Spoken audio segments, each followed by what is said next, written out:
Ahojte, takže momentálne sa nachádzame v Ožďanoch, kde sa konajú preteky do vrchu a teraz ponovom aj drift. Budeme jazdiť, ak poznáte Ožďany a tú trať, tak okolí mostu.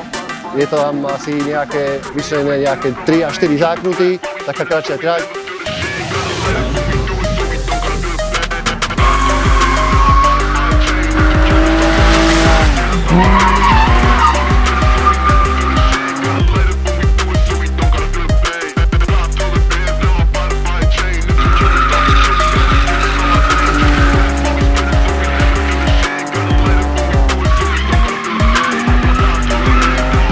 Máme po pretekoch. Našiel som limit výkonový BMWčka, lebo do tohto kopca už trošku nevládalo.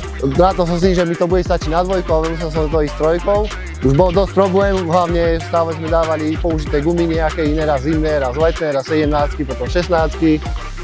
A vždy bol iná plyna, iný grip, tak raz mi to nevládalo, potom zase vládalo. Dosť som mal s tým problém nejak sa zosúľadiť s autom. Ale nakoniec to vyšlo tak, že síce v kvalifikácii som bol posledný, pretože nejaké zdolny som tam netrafil a nakoniec to vyšlo celkom, si myslím, že ako tak dobre, skončil som 4. zo 7.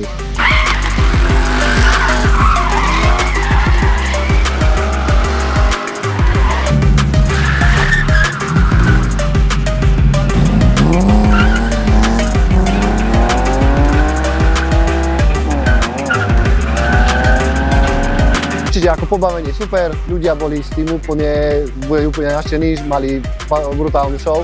Zážitok parádny, zase niečo nové, ideme ďalej.